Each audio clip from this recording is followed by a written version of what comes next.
Welcome to another installment of Boot Camp for the Saints, where today we're going to take a look at how do we investigate things. I mean, we all should learn how to investigate things, but we're going to take a look at a video that's been circulating around the internet the last couple of days. It's about a Chinese laboratory that was discovered in, of all places. And of course, accusations kind of came out that Governor Gavin Newsom is actually funding this laboratory. So we're going to take a look at the evidence, and we're going to learn how to do a little bit of search on the internet. What we're going to find is journalism is like all but dead in America. We got to look at like a dozen different reports and try piecing them together to get as many facts as we can. And then what we got to do is take a look at the half facts and all out lies, put them together and find out what we can actually see as real true life evidence to find out what this story is all about. So without any further ado, let's take a look at this video, and I'm only going to play a little portion of it. You can look it up on the internet yourself and get the full story, but you know how YouTube only lets you use maybe 20%, so let's get started. I've been in government for 25 years. I've never seen anything like this. First at 11, this one is tough to believe. An investigation tonight into a possible illegal medical lab. It was operating out of an abandoned warehouse in Reedley. Inside, mice bioengineered to incubate the COVID-19 virus. The lab was discovered near I and 9th Streets. 30 refrigerators and freezers, some broken, were found filled with bodily fluids. Health officials tell us they are shocked at the biological house of horror. CBS 47's Juanita Adame live in studio with the shocking details tonight. Well, Brian, this story is so complicated. There are local, state, and federal agencies all involved. Now, what prompted this investigation was a simple garden hose that was illegally attached and coming out of the back of a building. Well, the first thing I'm going to take a look at is this, it's a DocuSign envelope, blah, blah, blah. I found a PDF on the internet that explains exactly what's happening in California with this laboratory. Basically, this is from the state of California, Office of Governor Gavin Newsom. It's a California competes tax credit allocation agreement. So basically, it's got all legal jargon, and we're going to jump right to the bottom and take a look at it. Will award taxpayers a California competes tax credit in the amount of $360,000 a tax credit. Okay, basically, this is for Universal Meditech Inc., California corporation taxpayer, and the California governor's office have reached an agreement. They're going to give them a $360,000 tax credit. So what does that mean? Well, okay, let's assume that the tax rate in California is like, if it was 10%, you multiply this number by 10, and you got what, $3.6 million this company is going to make, so they're going to give them a tax credit. I don't know if that's a year or what's the longevity of it. We don't have all the information, and we don't have the complete form, but it's not giving money to this company that they're actually doing, but they're just supplying this tax credit. So the thing about it is, hey, we're supposed to be the good guys. We're supposed to be digging up facts. We're supposed to be putting out the truth to build up our credibility. And when I see people exaggerating the truth that much, you know what? It crosses the line into being a lie. So, let's kind of straighten out those people that are exaggerating the truth and let them know, hey, we're going to gather more than enough information, more than what we need to prove something's going on, and that something going on really stinks. So let's stick to the truth, and we'll go from there. We're going to gather some more information and take a look at some more facts and see what the truth actually reveals. And some of it is rather shocking. So, after reviewing this paperwork from the governor of California and that short newsreel, what do we have? Basically, we have the name of the company. I mean, investigating this stuff is easy. You look for a few keywords and you search them on the internet. It's just like studying the Bible. You know, you search it with keywords. If you watched my video on thunder in Revelation, it shows how using the one word thunder in Revelation puts the whole, everything that's going to happen in Revelation in sequence and explains the entire events in perfect order. No problem. The thing I gotta point out is you use a keyword search in a story in the Bible, not throughout the entire Bible, mixing up a whole bunch of stories that come piece together a story that you want to tell, but you use a keyword in the Bible in a particular story. Same thing here. You use a couple of keywords, and all you got to do is piece together the story from a whole bunch of other stories about the same subject on the internet. And that's exactly what we have to do. So what do? We want to find out, okay, what is happening in California? Okay, we got an article here that I ran across, and you can use some of the keywords on here and just copy, just a couple of keywords. You can use court documents, toxins, and it was in California, and you can kind of come up with, see what the internet comes, pray about it. See what God's going to reveal to you. Okay, from May 2nd through May 4th, the CDC's Division of Selected Agents and Toxins inspected 8501 Street. Court documents confirm the CDC found potentially infectious agents at the location.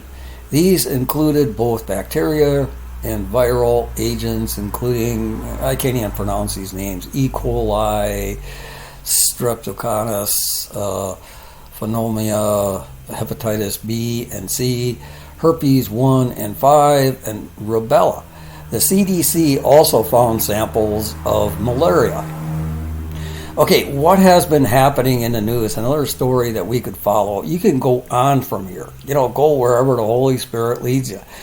All of a sudden, malaria is starting to show up. It's been like extinct for generations, and all of a sudden, malaria is showing up. Well, okay, let's dive into this article. Okay, the CDC, these are people we're supposed to trust. We're paying them. Division of Select Agents and Toxins inspected 850 I Street. They don't even put down the whole name. I don't know. But we can get the address off of other documents. Okay, court documents confirm the CDC found potentially infectious agents at the location. So how is the news trying to present this? Oh, they're just potentially infectious. And if we look at somebody's names, hepatitis, herpes, rubella, and malaria, these are just potentially infectious. And they also found E. coli. Is E. coli potentially infectious? Yeah, okay. So basically, we get an idea that, this particular media outlet that I got this article from, I'm not going to include the links here. That would take forever to put together. But you can search these out and find the articles on your own, and then go from there. Your search engine is going to pop up something else. Believe me, God is in control of these search engines. The left just thinks they are, but we know the left makes mistakes. Okay, we take a look at another article. An on-site representative for Prestige, Wang Zulan, told investigators that mice were genetically engineered to catch and carry the COVID-19 virus due to conditions the mice were anesthetized. Okay, this guy slipped. He told investigators that the mice were genetically engineered to catch and carry the COVID virus. This is exactly what we're fearing, is the fact that, if these mice can carry it, and they said there were like 1,000 mice in there. Some reports said 900, 1,000, but they're breeding mice to carry the COVID-19 virus, and our biggest suspicion is, with the 2024 election coming up, how are they going to pull off the next, George Floyd riots and this COVID-19 or whatever thing they have. And we're going to take a look at COVID-19 at the end of this video with some really interesting facts out of a book that I wrote about COVID-19. Unsurprisingly, the facility wasn't properly licensed and was improperly disposing of waste. Okay, question number one. The facility wasn't properly licensed. Well, why did the Governor Newsom give them a tax credit if they weren't properly licensed?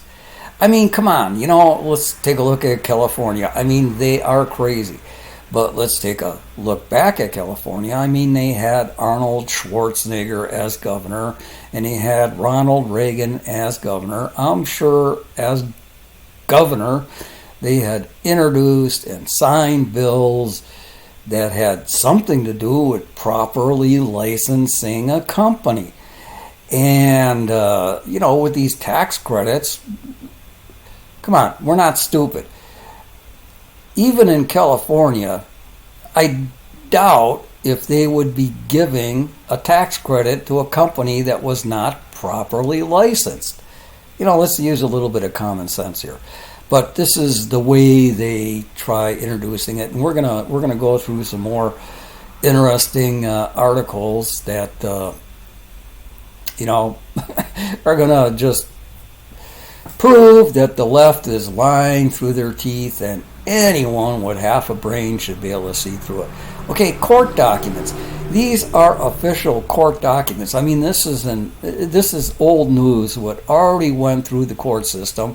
So these people under oath are giving testimony. Court documents confirm Prestige never contracted with a licensed medical waste hauler to dispose of medical waste, including the mice, per state regulations, which means from October 2022 until the lab was shuttered, in other words, shut down, Prestige was illegally disposing of medical waste generated by the lab.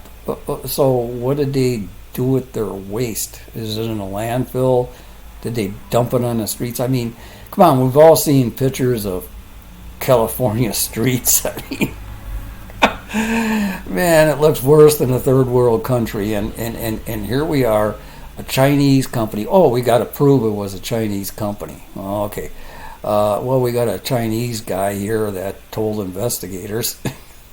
But we're gonna take a look and dig through and try to find as much information as we can about this story.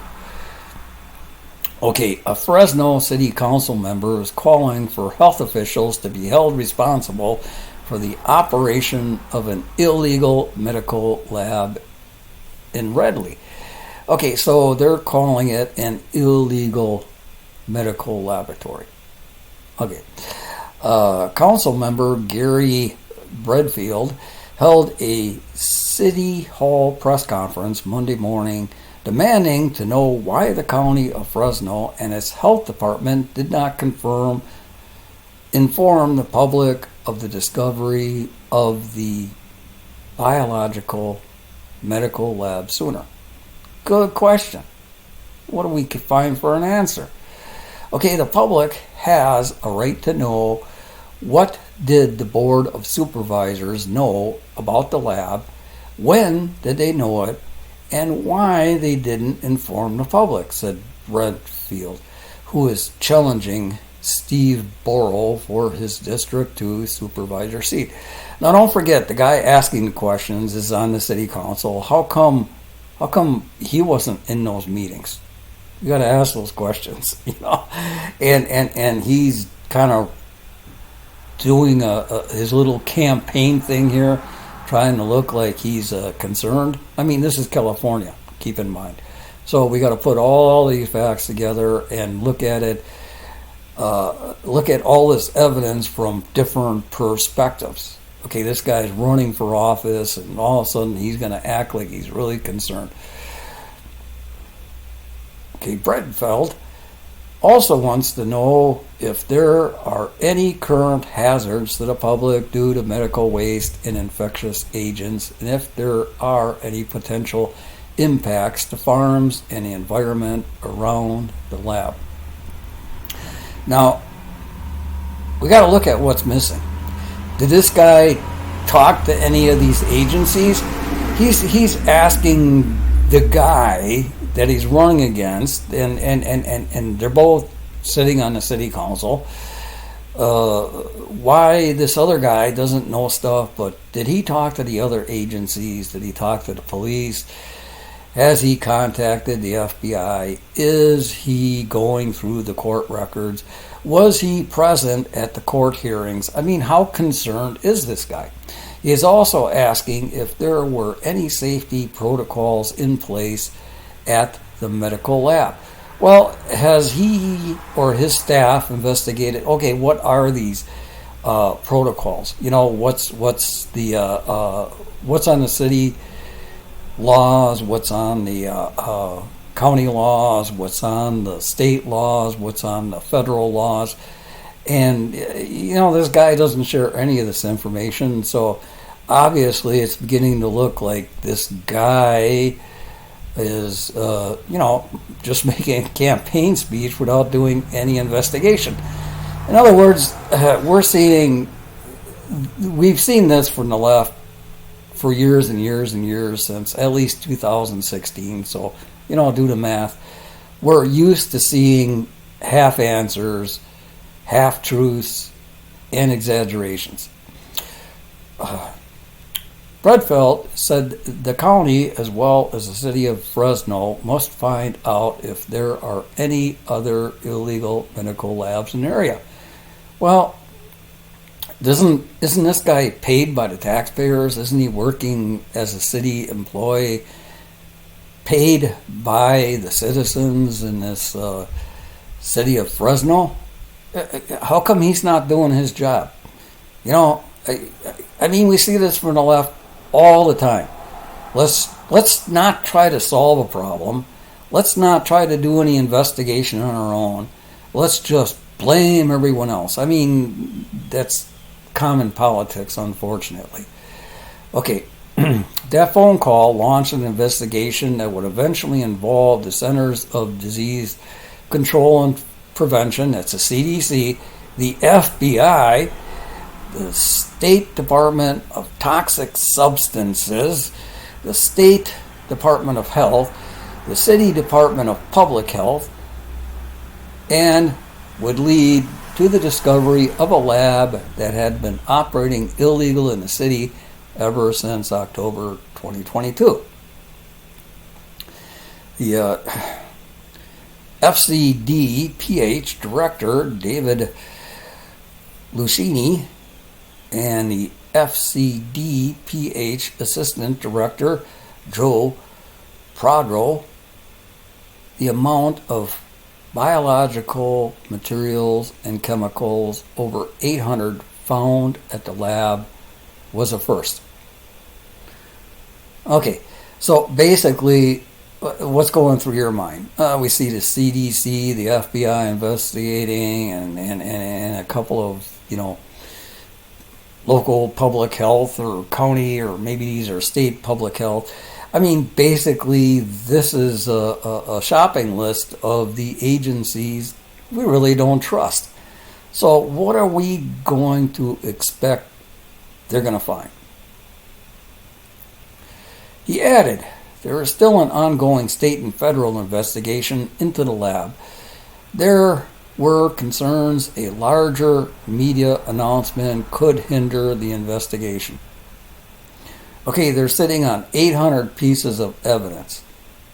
I mean, wouldn't 800 pieces of evidence be enough to convict a person?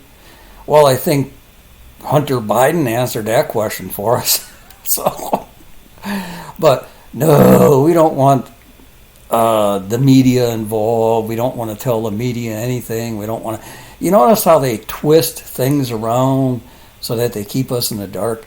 When a laboratory gets public funding, federal regulations come into play, specifically the Clinical Laboratory Improvement Act, which is enforced by the California Department of Public Health. How reliable is the California Department of Public Health?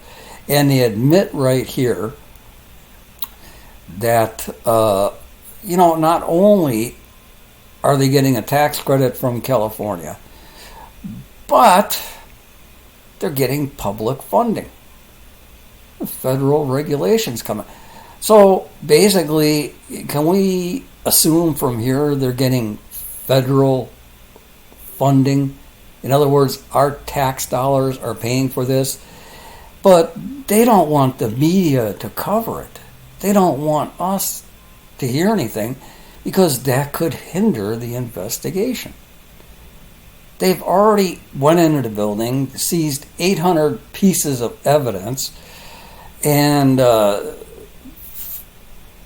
it's gone through the trial. We've been reading in here court records, but they don't want us to know anything. Prado said that the lab in Redley was a private lab that did not fall under federal regulation. What? Let's go back and read this. When a lab gets public funding, the federal regulations come into play specifically.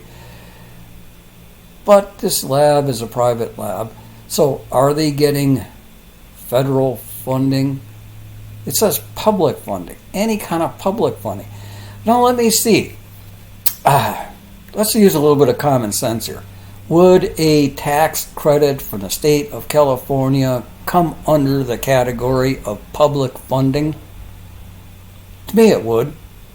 I mean, basically, if this company isn't paying their taxes, somebody has to pay the taxes. Come on, let's get reasonable here. This is an opportunity for lawmakers to evaluate if private labs need additional oversight. Pedro. So basically he's saying, oh yeah, we really don't have any regulations and this is someone from the left once again sidestepping the issue. It's not my fault. No law against it. Okay, who always finds loopholes in the laws? Let's just go out and say it. People who are guilty always find loopholes in the law, right? Someone that stays within the law is not looking for loopholes. Someone that is outside the law is always looking for loopholes. I ask what kind of charges, criminal or civil, they were looking at for Prestige, BioTech, and or Universal Meditech, when Officer Harper said She just learned of an interesting loophole. Privately funded research and development labs aren't required to register with the government if they were operating under federal or state grants. They would have been required to obtain all kinds of permits. Okay, let's go back to they're getting a tax credit.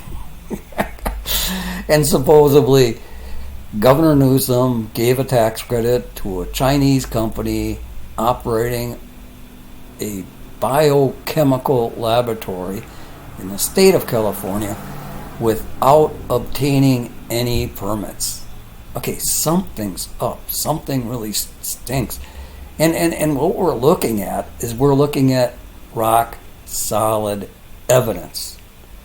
And all we're getting is a runaround from these people and the reporters. And these reporters are not digging into any of this stuff either. I mean, you can look these up. I'm getting, just a little bit of information from well over a dozen, maybe 20 reports that I read. A lot of them are just verbatim.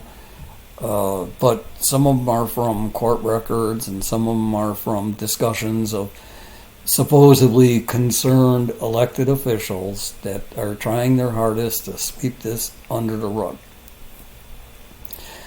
Someone affiliated with the Universal Medical Inc. and or Prestige Bio Inc. either discovered the legal loophole or someone in the state assisted them with the legalities. This is unprecedented, Officer Harper said. We have never had a biological lab in the United States busted before.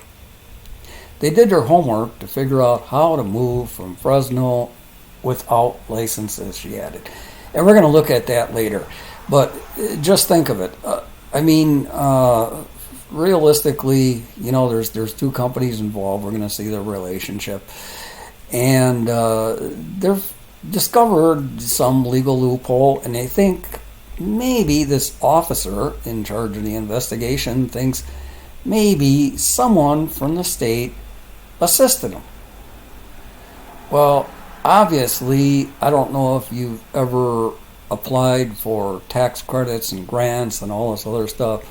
I haven't, but you can just imagine the process you need to go through. Some people, when we're talking about a multi-million-dollar company here with a $360,000 tax credit. We don't know how long that's for, but we're talking about a multi-million-dollar company that probably has attorneys. There's more people involved than we can imagine, and is this really a loophole? Oh, I didn't break any laws. I never registered. I never applied for a business license. Okay, you got employees. What's the first thing you do when you start a business? You go on site, you go online, and apply for the EIN number. Then you register, and you got to give an explanation. Then you got to have your registered agent, and there's all kinds of steps. Believe me, I've started 2 real estate businesses on my own. I've been through the process. There is a process just to get a license that has to be followed to the letter. And if you don't, guess what? They have a state agency to say, sorry, you didn't follow the rules, you're out of luck. So in this case, though, someone in the state assisted them with the legalities. They registered, but they didn't register. How does that happen? Somebody was in on it. Okay, Harper said nothing was properly labeled, nor was it transferred from the old warehouse properly, i.e., they moved without the requisite permits. Officer Harper learned that typically to move chemicals and biologicals requires a permit from the U.S. Department of Transportation as well as county environmental health permits. Oh, okay. So, just as an example, take a look at a tanker truck. You know, you see this big, long, round trailer trucks hauling. You know those little symbol signs they have on there that identify what's inside. Well, they have basically the same thing for hazardous, you know, biological substances that could wipe out an entire city. You know what I mean? And this officer dug in and looked at, okay, what's the rules and regulations and everything else. She just said that nothing like this has ever happened, but then she started doing her homework. Okay, that's what we're doing. We're kind of following along, being an investigator. The original lab was in Fresno and was being operated by Universal Medical Inc., which received a business license from the state of California on March 20th, 2019. Get this, exactly 1 year to the day before Governor Gavin Newsom's state of emergency order blocking down the entire state over the COVID-19 virus. Now, don't forget, when they rated this thing, what did they find in there? COVID-19 virus. Are we beginning to put?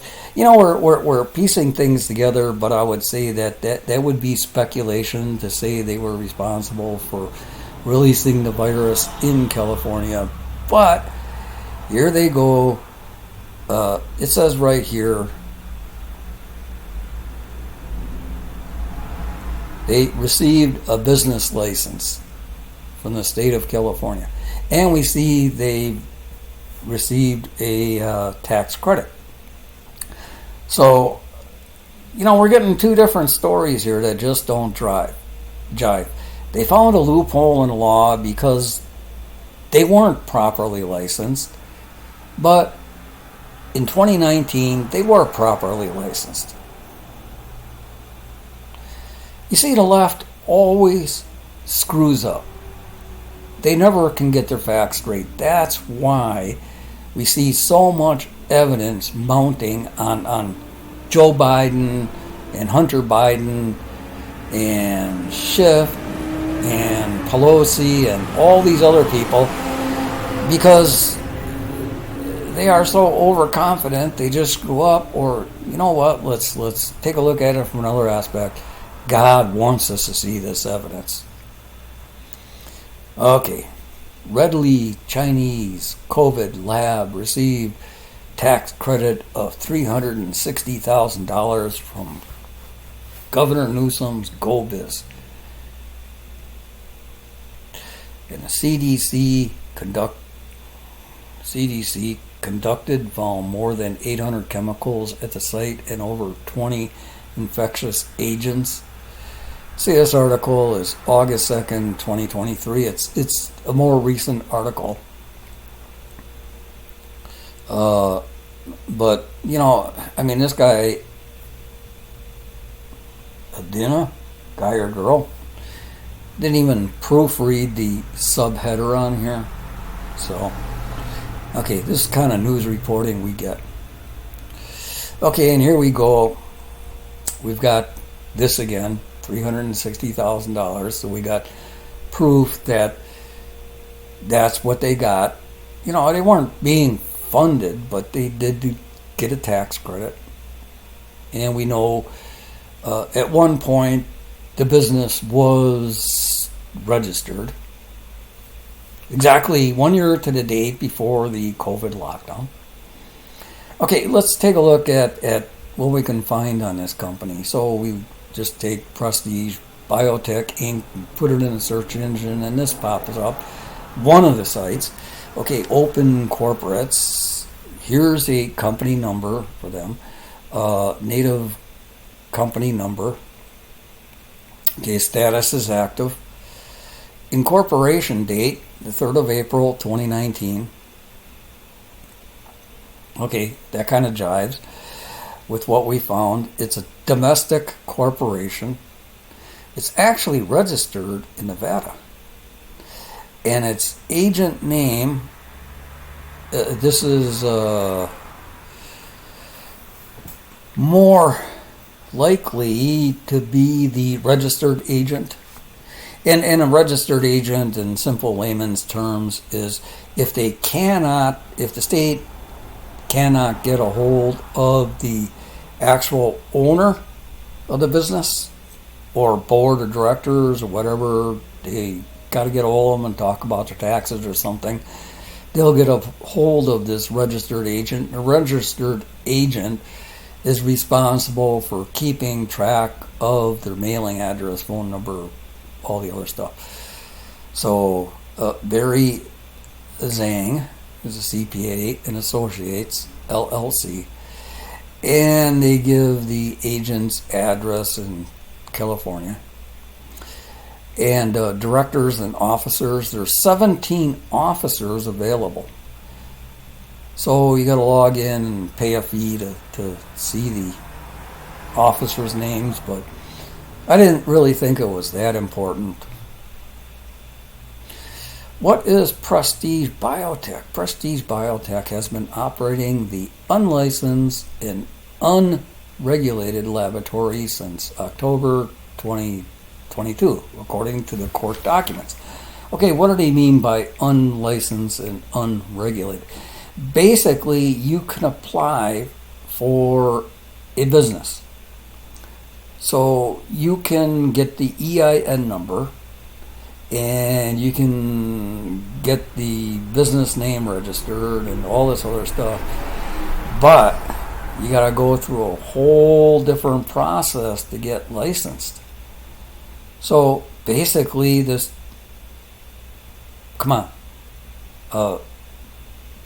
Prestige Biotech, they're dealing with biological substances. Shouldn't this have raised a red flag? I mean, we do have computers these days. I'm pretty sure the government's got computers. I mean, they've got the technology to track down every single patriot that posts anything that doesn't agree that the 2020 election was the most secure election in United States history. You mean to tell me that they don't have something that is going to alert the government that, well, they've got these biological viruses and this and that and everything else, and maybe, oh, wait a second, they never went through the licensing process. They never passed the tests and exams, and they've never registered, and they've never supplied the list of agents and everything that they're supposed to have with the government. I mean, come on. It's like, how many companies got to supply a list to some government agency about who knows what, everything under the sun, every month or every quarter or whatever, or once a year?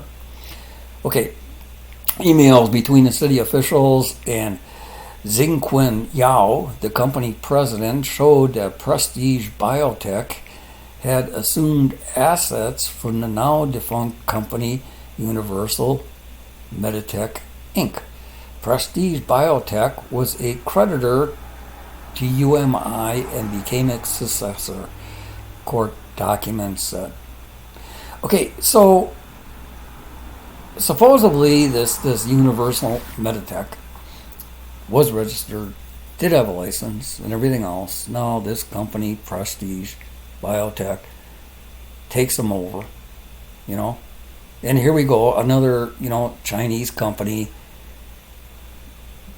borrowing money, being a creditor to a United States company, we're going to assume, and then take them over. Oh man, there's more red flags that are popping up by doing a simple investigation than we can ever imagine. So you see how God and the Holy Spirit lead us through an investigation when we take the time? Readily, officials and personnel from CDPH and EFDPH. Remember, those are the, I think, state, maybe they're federal, agencies, executed a warrant on March 6th to inspect a warehouse at 850 I Street. Man, what an address, 850 I Street. According to a declaration from the Humero Padro, Assistant Director of Fresno County Public Health, which is filed in Superior Court, investigators discovered that one room of the warehouse was used to produce COVID-19 and pregnancy tests. In other rooms, investigators found blood, tissue, and other bodily fluid samples. They also found thousands of vials that contained unlabeled fluids. Wow. You think they might have broken a few rules, regulations, laws, or something here? And wouldn't you think, come on, anybody work here in any industry to where they have OSHA just kind of show up unexpected and do an inspection? Don't they have that for biological laboratories that are dealing with deadly viruses that could wipe out an entire city or state, or maybe all of humanity? And that's possible. We're going to take a look at that later. Okay, the company alleged to be running the lab, Prestige Biotech, is based out of Nevada and is a successor of Universal Medical Inc. On December 2022, the FDA announced the recall of over 56,000 SkipPak Medical Lab rapid antigen COVID-19 tests distributed by UMI to California and Texas. So, okay, a little bit of common sense here. They had to recall 56,000 COVID tests. COVID testing packs.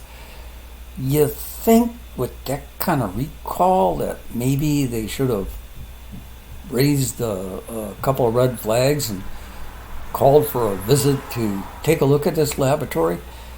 No. It seems, we've got so many rules and regulations and everything for every part of every single industry in this country, but it seems like when we talk about dangerous viruses, it's like, what rules? We don't need no rules. We just trust them.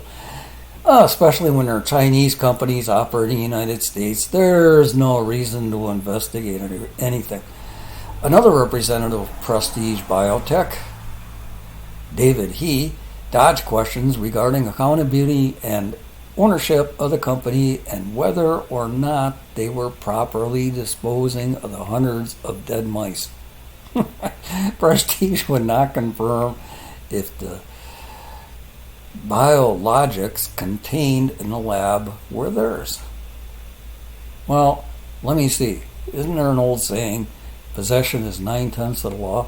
Prestige Biotech was unable to operate 35 freezers and refrigerant devices without anyone questioning the electrical draw that would be required for a building that was supposed to be vacant, according to city manager Nicole Ziba.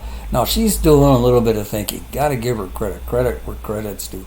When investigators entered the building on July 5th, however, the power to the refrigerators and freezers was lost, but the biological samples were still frozen.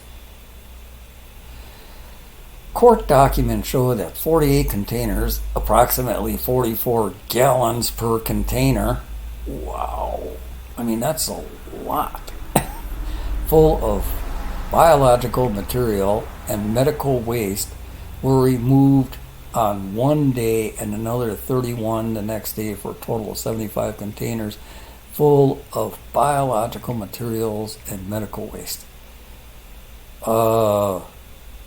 Okay, we're talking about 44-gallon drums of E. coli.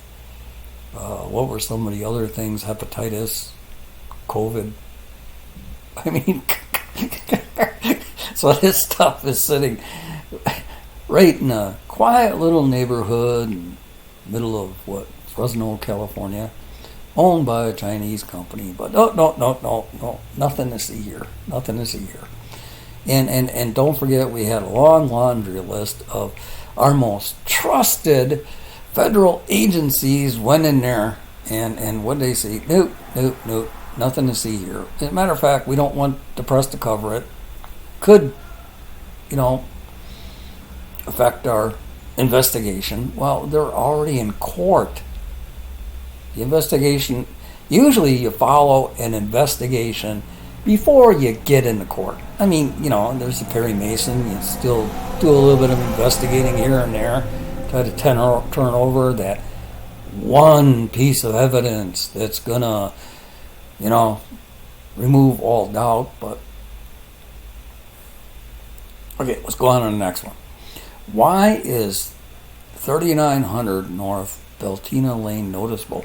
Because that would put the Chinese-linked biolab and its infectious agents and bioengineering COVID mice right next to Fresno Yosemite International Airport, which is also home to the Fresno Air National Guard Base.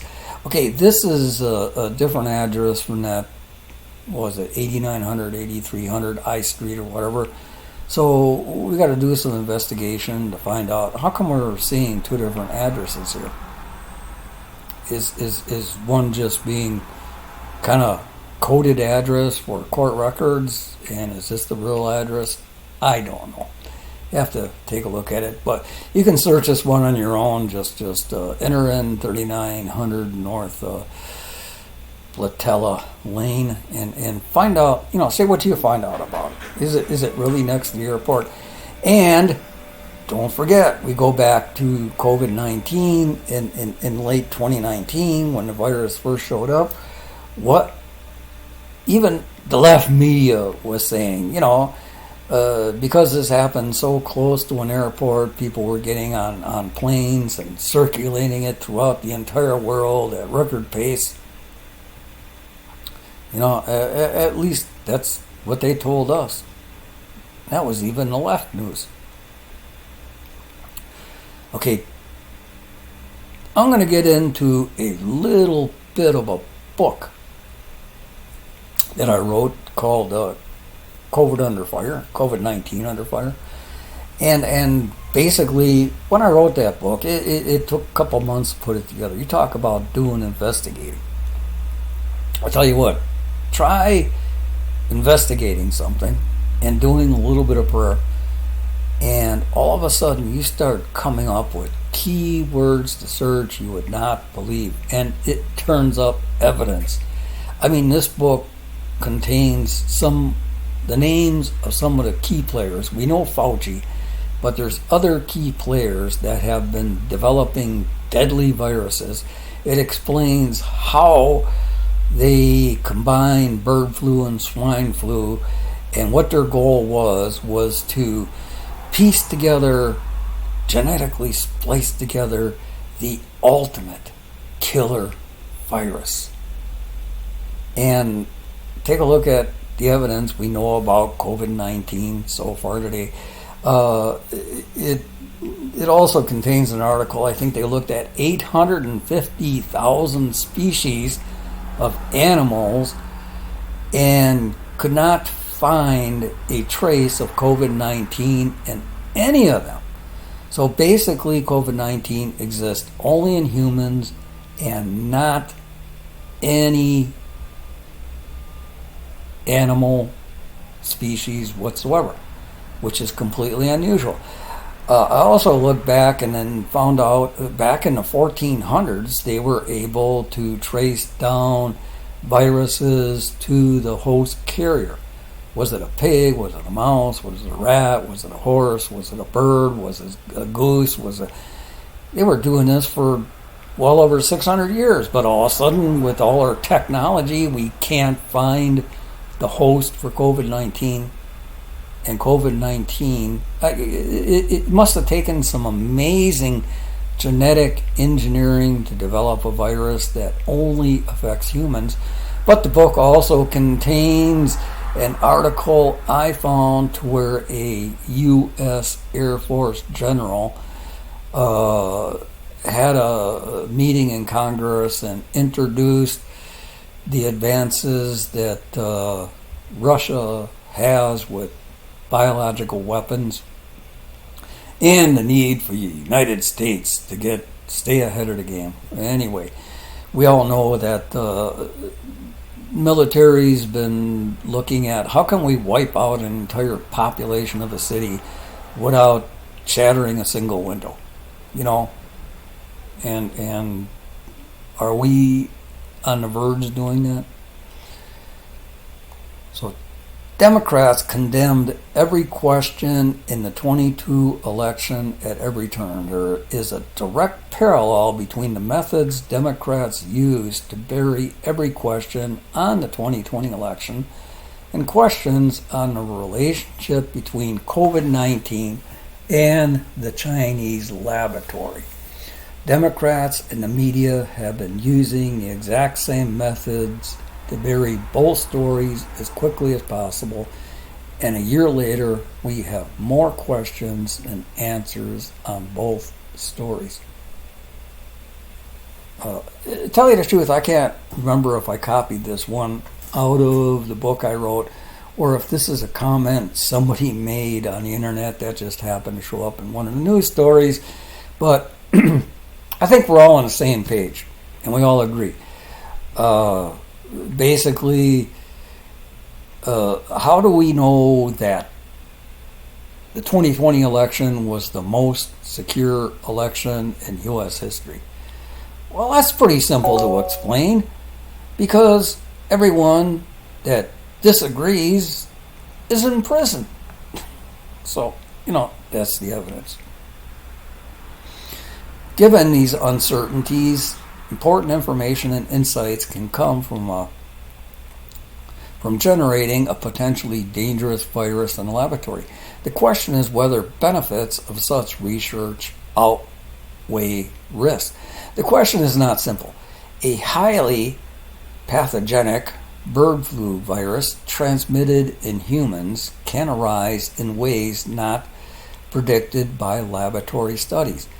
And it is not clear whether the laboratory virus would behave in humans as it does in ferrets. Nonetheless, new data provide valuable insights that can inform influenza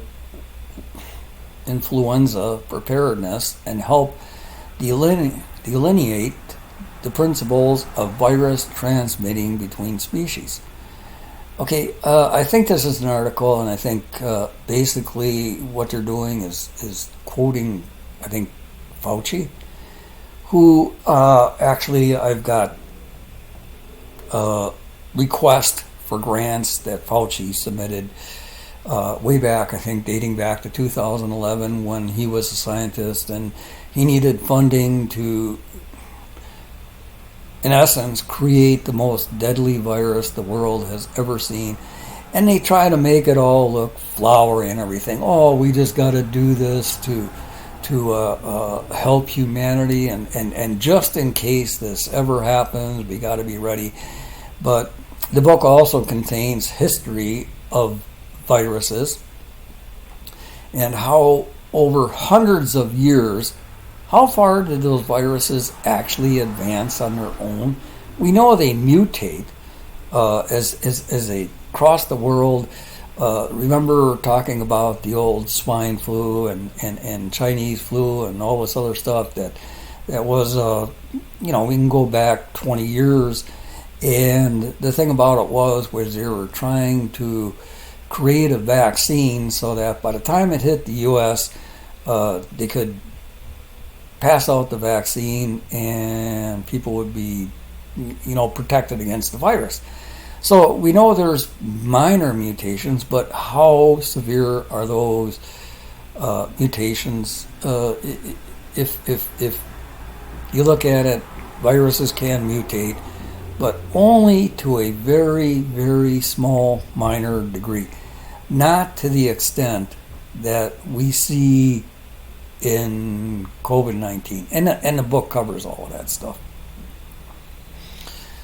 Okay, this is 7 August 2013. Gain-of-function experiments on H7N9. Okay, H7N9 is basically a designation for one of the, hundreds of viruses they developed.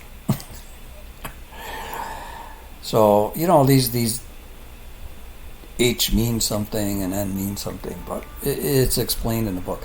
To better access the pandemic threat posed by a H7N9 virus, investigators from the NIAID Centers of Excellence in Influenza Research, Center of Excellence in Research and Surveillance, and other expert laboratories in China and elsewhere have characterized the wild-type avian H7N9 viruses in terms of host range, virulence, and transmission, and are evaluating the effectiveness of antiviral drugs and vaccine candidates. However, to fully assess the potential risk associated with these novel viruses, there is a need for further research, including experiments that may be classified as gain of function. Gain of function, that's a code word for we're going to genetically manipulate these viruses to do certain things like infect humans but not animals, or jump from animals to humans, and jump from human to human in a more effective means, and to ensure that the spread from human to human is going to take place at a very, very, very rapid rate. And the book basically covers a lot of those experiments. So basically, just H7N9 is a designation for the wild-type avian, which is bird flu viruses. And back in 2013, they were talking about there's a real need for gain-of-function studies. We've got to study this stuff. We just can't wait for it to happen. Okay, 2013, H7 avian influenza A virus and our perpetual challenge of potential human pandemicy. I guess that's our tax dollars at work again. They can't really come up with a virus, but we can come up with some new phrases that are going to confuse people. The ongoing H7N9 influenza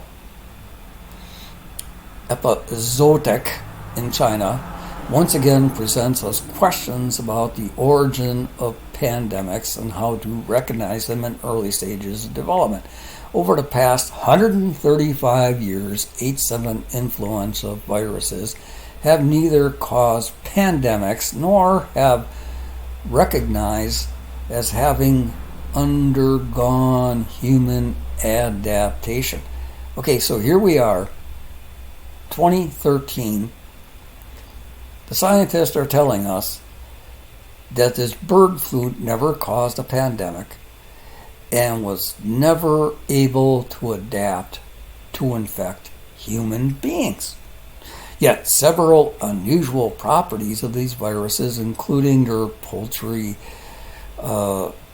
epizootic potential, mammalian adaptation, in other words, adapting to mammals, and atypical clinical syndromes in rarely affected humans suggest that they may be different from other avian influenza viruses, thus questioning any assurance that the likelihood of human adaptation is low. Thus questioning the assurance. So basically, if you look at this article, you can look it up. You can't really copy and paste off a video. Sorry about that. But here you go. You can just, enter in a couple of keywords here in your search and look into this a little bit later. Okay, so they researched this for 135 years, found out bird flu never caused any problems. But we're going to go with this gain of function, and we're going to take that bird flu virus and we're going to manipulate it genetically so it does affect humans. So just in case it ever affects humans, we're going to know what to do. 2013. Keep that in mind.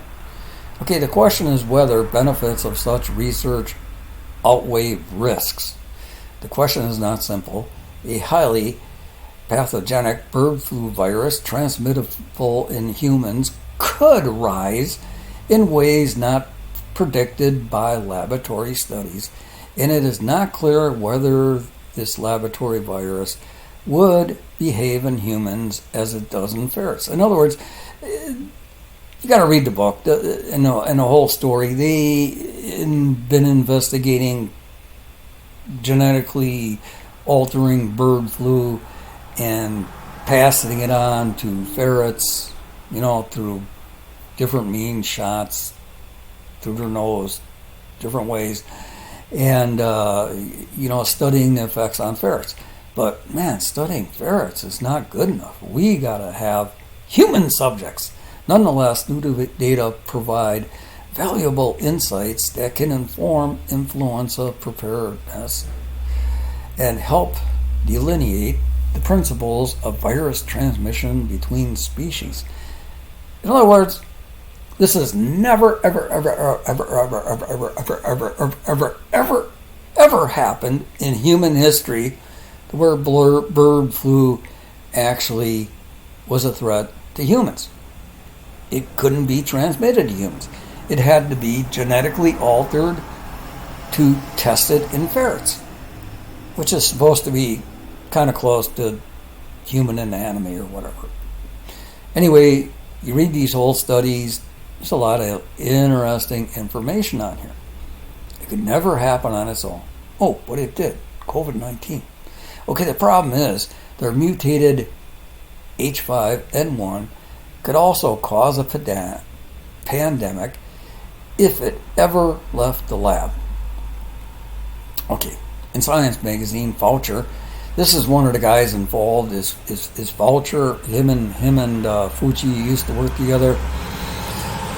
And Fauci, once he, got up the ladder, was making sure that Fauci was well funded.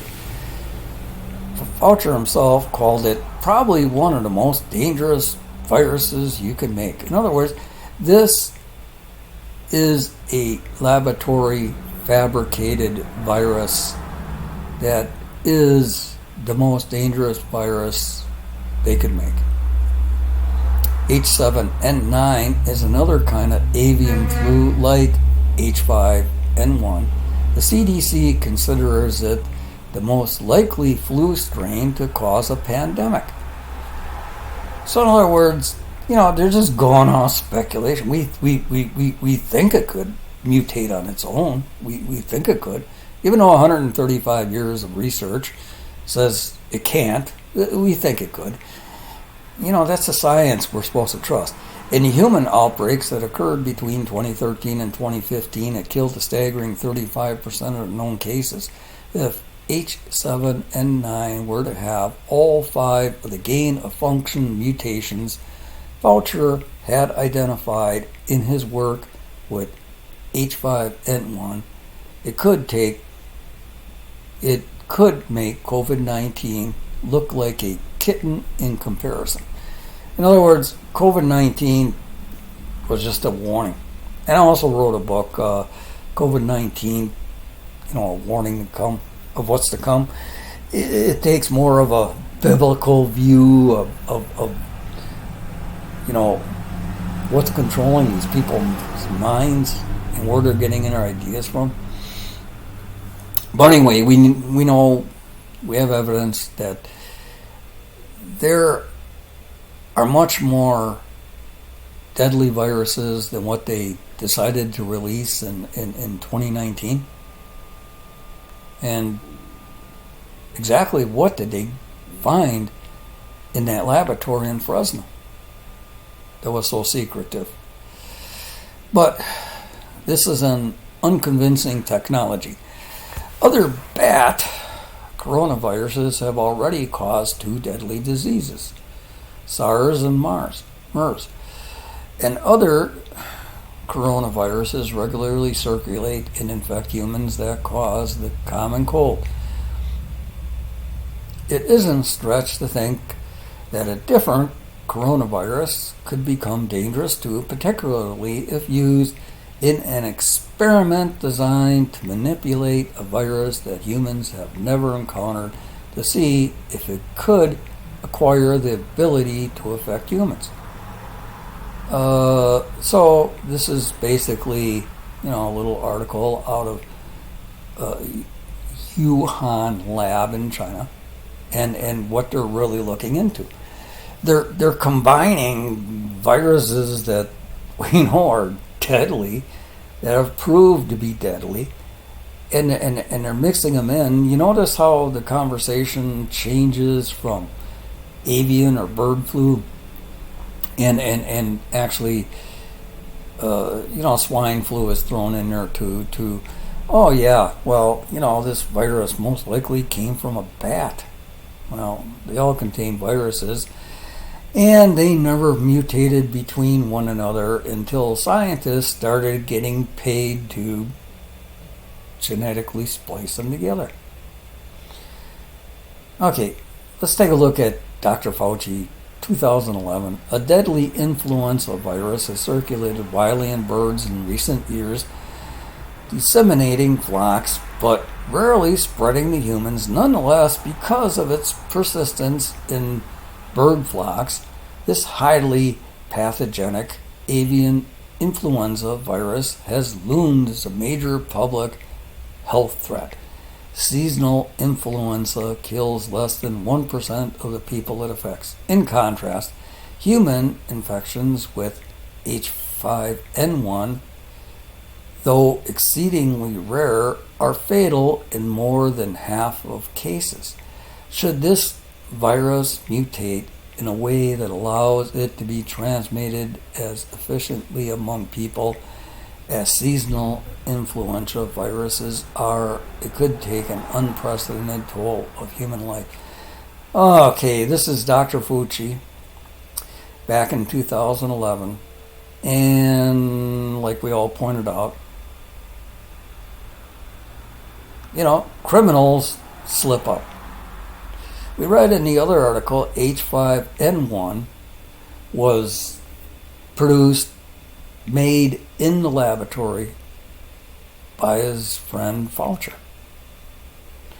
And here Dr. Fauci is talking about, well, if this H5N1, it's exceedingly rare, but it's fatal in more than half its cases, he knows about it. And he should know this is a laboratory virus that Fauci says if it ever got out, could be extremely deadly, causes death in more than half the cases. And this is Fauci writing a paper in 2011 to get a grant, more money to do more of his laboratory experiments. And he's trying to scare the bejeebers out of the people that determine who gets the grants and for what.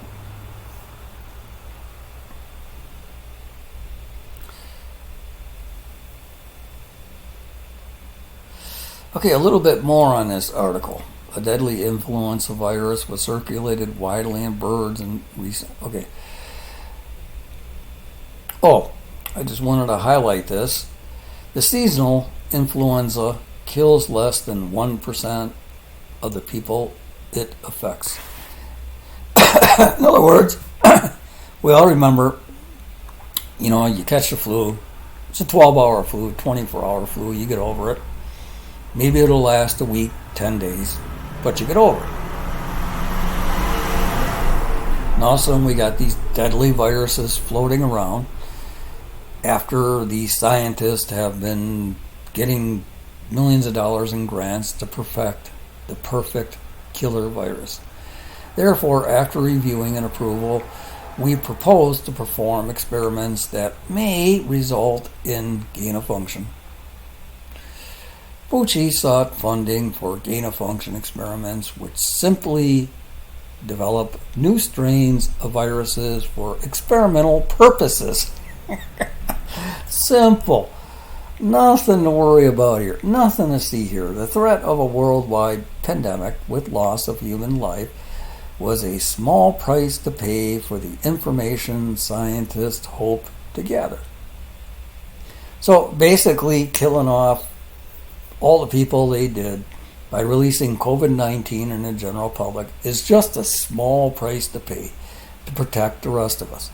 Well, I hate to tell you, but when we see the news and the information and the studies conducted about the people that got that shot and how they're suffering today, but let's compare it with the people that never got the shot, who are leading normal lives.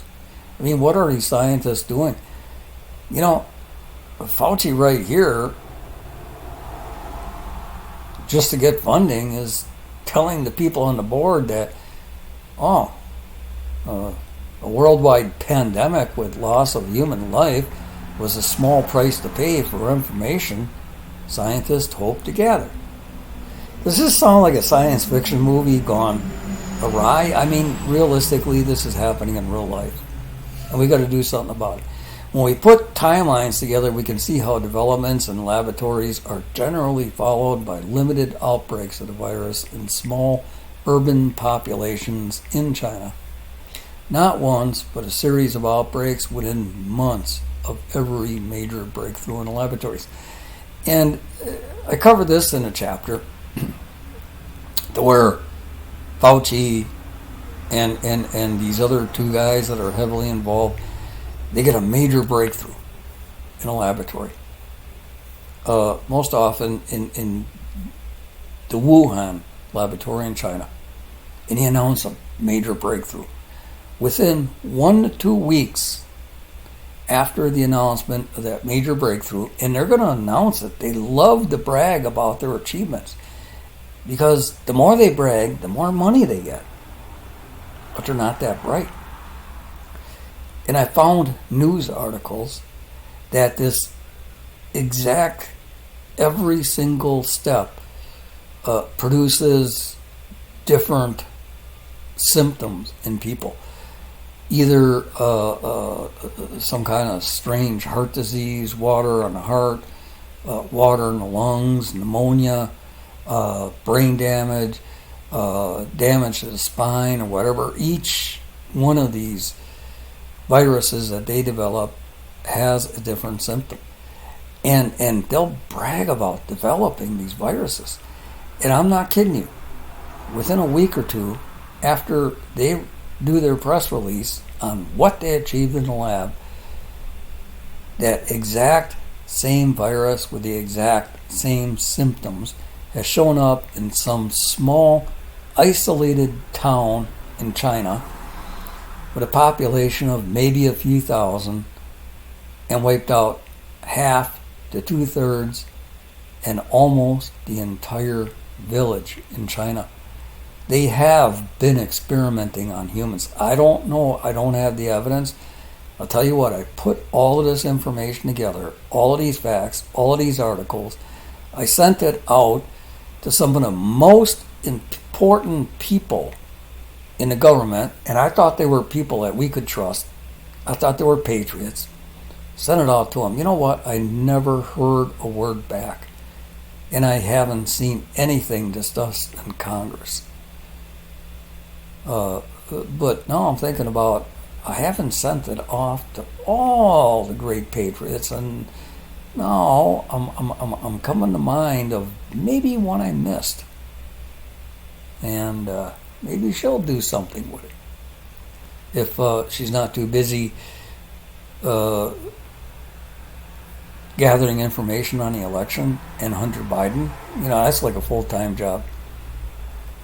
It's like you take a nap and you wake up and you turn on the news. Actually, turn on, go on social media, and you find out what did the Democrats do that's really stupid today.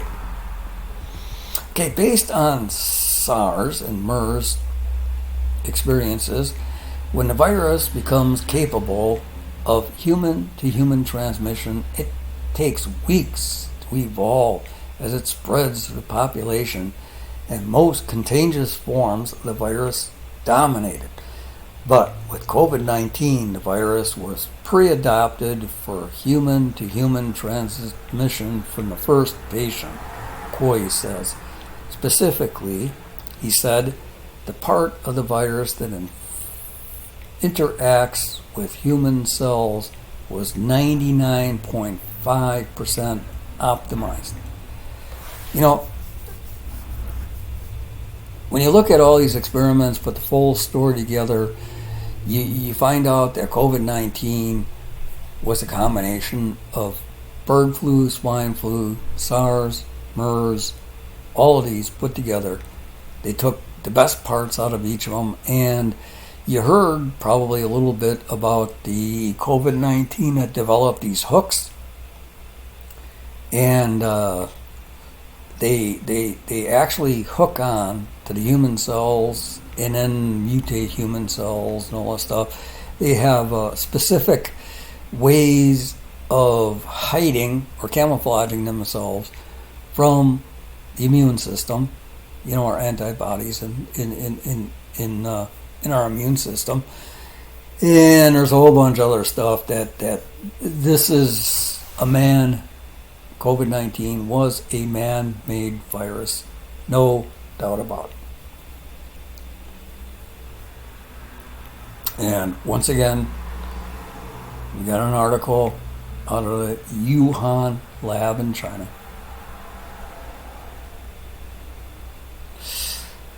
Okay, jump forward to 2014. Scientists creates new flu virus that can kill all of humanity. Oh. Just before the 4th of July 2014 Independence Day, they make an announcement. Working in a lab with relatively low level 2 biosafety rating, University of Wisconsin professor. I live in Wisconsin.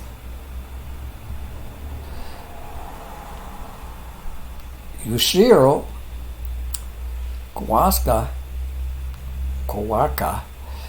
has created a strain of flu that can completely escape the human immune system.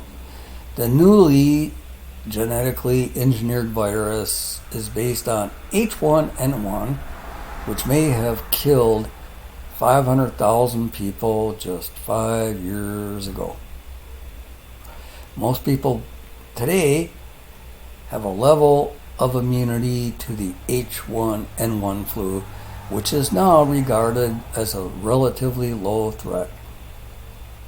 Kawaka genetically manipulated H1N1 so it can escape our neutralizing antibodies. This would make the human immune system and population unable to resist the outbreak. Oh, well, our taxpayer dollars hard at work again. You know, I mean, this guy's working in the University of Wisconsin-Madison. That's actually about an hour and a half away from me. Okay, developed this thing back in 2014 in a laboratory. Relatively low level, 2 biosafety rating. And hey, so we don't have a lot of rules and regulations here, so let's develop the most deadly virus the world has ever seen. What is happening here? Okay, August 2014, total funding $611,416. This is actually less than tax credit the Chinese lab in California got. Okay, awardee organization, University of Wisconsin-Madison, Guanca, Yasuhira. Okay, public health relevance. Our research seeks to understand the mechanics that would allow highly pathogenic avian H5N1 influenza viruses to infect humans and transmit among them.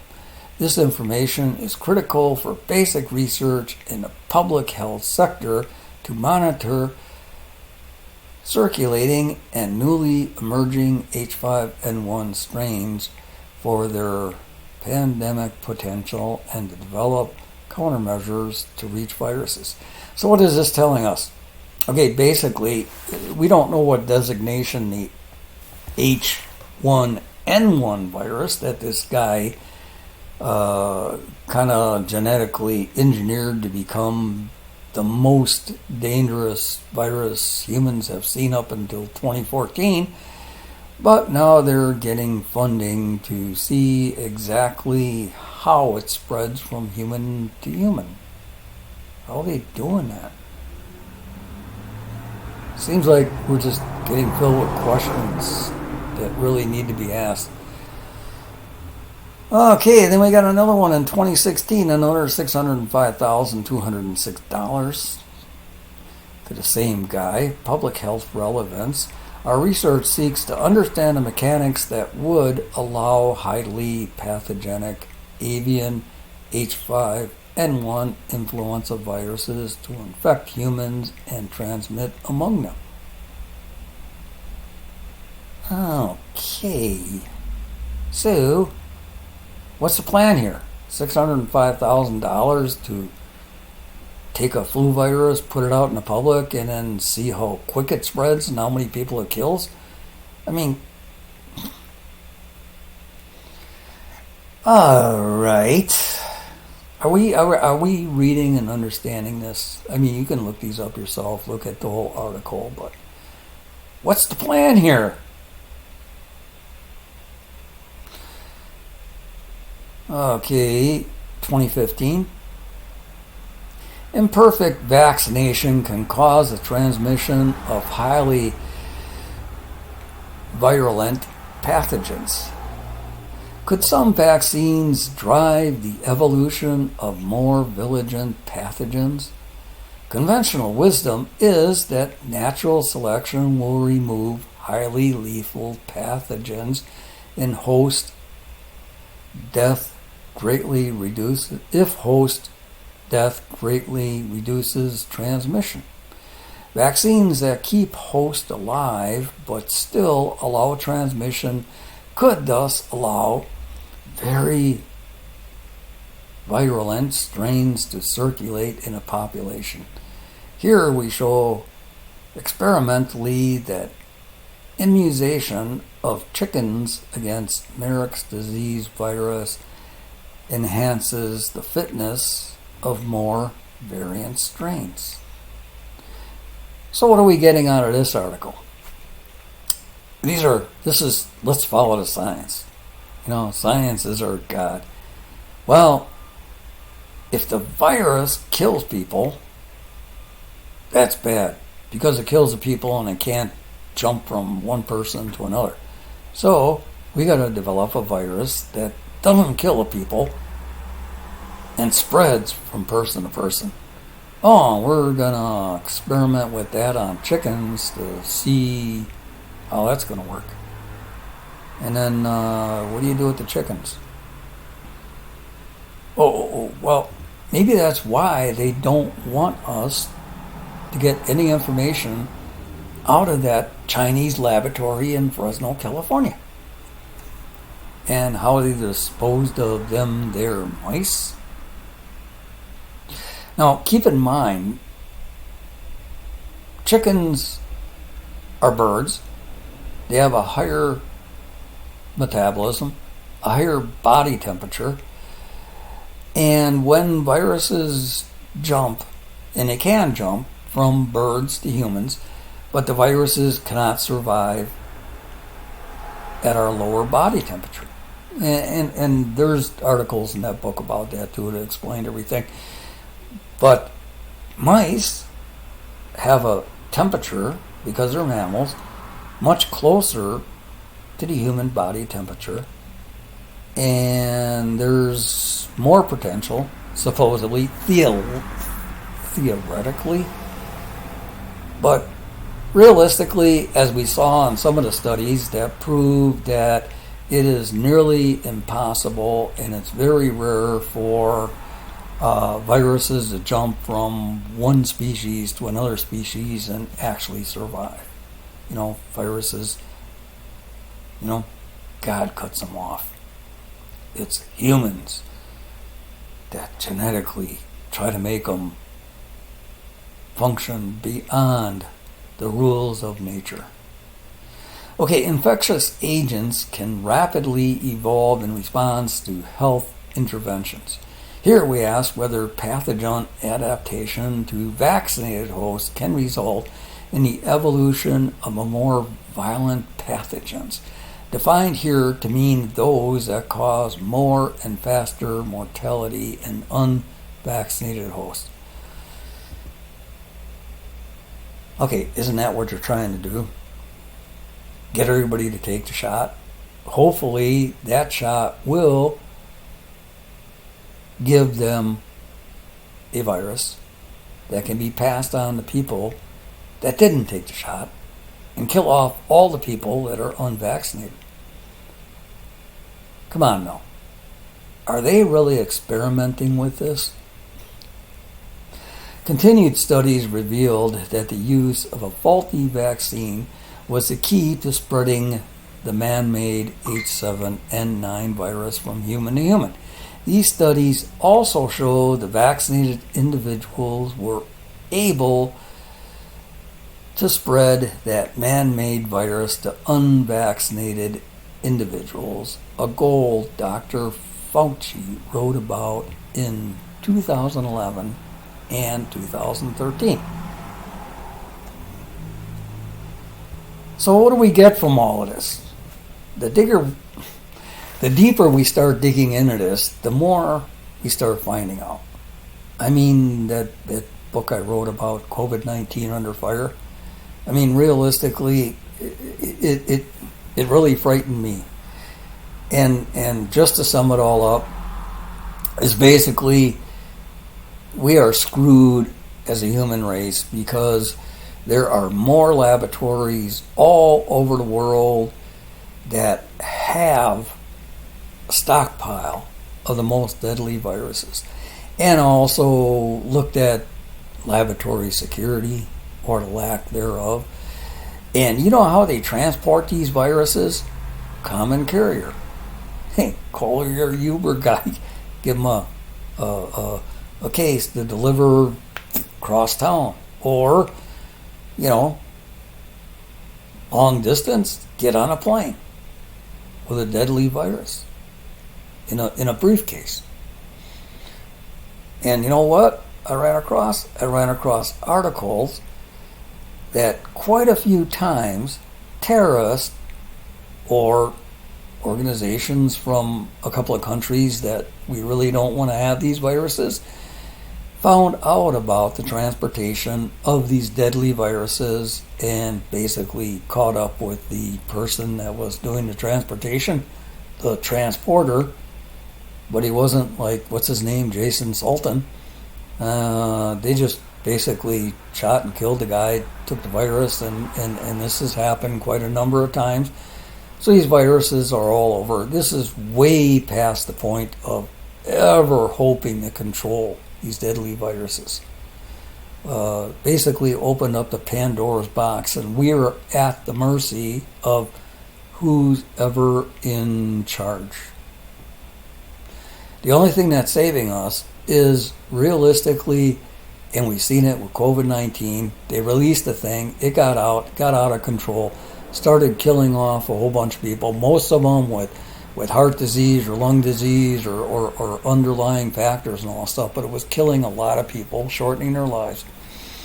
And they tried to come up with a way of stopping it. They came up with some rather questionable vaccines. Did they work or didn't they work? Did the vaccines help to spread it faster or didn't they? You notice they had all of these questions. They applied for all of these grants to study all this stuff. But, okay, let's ask the question. They released COVID-19. It went around the entire world. But where's the studies that they were requesting all of these grants for? They did it. They released it on the world. But where's the studies that they were asking money to conduct? So, hope I didn't scare the bejeebers out of you, but at least you learned a little bit about how to investigate something. And, it all starts with prayer. Remember, 90% of prayer is listening. And God not only can take you on a walk through the Bible, through Scripture, to show you things you've never seen before, God also has the ability to take you on a walk through the internet, revealing things on a search engine that they think they can control, they think they censored, but you know what? These people are never going to have a single thing over God. So keep on praying, stay safe, and start doing some research and posting your own stuff. Come on, I can't do this all on my own. Have fun, and thank you for viewing.